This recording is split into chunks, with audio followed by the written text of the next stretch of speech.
Glenn Greenwald co-founded The Intercept, and he joins us tonight. Glenn, do you think, can we say now conclusively that the Russian collusion narrative is true in the wake of this indictment of Roger Stone? No, it actually demonstrates, if anything, the opposite. But let me just address those horrific McCarthyite clips that you just played from Nancy Pelosi and Eric Swalwell claiming that Trump is controlled by the Kremlin, something that we heard throughout the 50s and 60s lodged against Democrats, yes, with the same amount of evidence, which was none.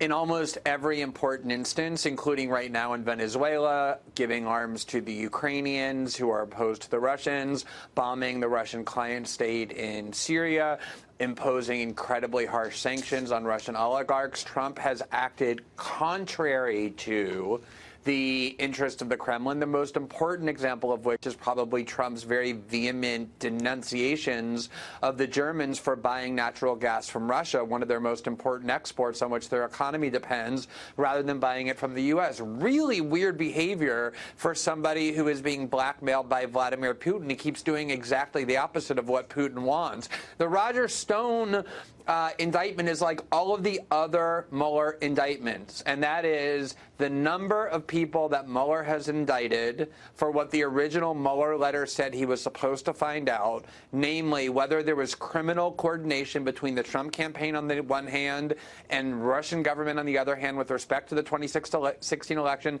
That number is 0. That was the number before Roger Stone's indictment. That continues to be the number after. It's not an investigation that's complete, but it's coming up on 2 years. It's like a year and 8 months. I don't know what the future holds. Maybe Mueller will someday indict people for that. So maybe he'll cure cancer.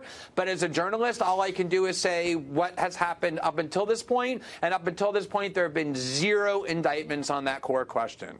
So very quick, why would, if the Mueller people send dozens of armed agents to the house of an unarmed middle-aged man to do something that could have been done through lawyers, why does nobody in the press say, wait a second, that seems overkill?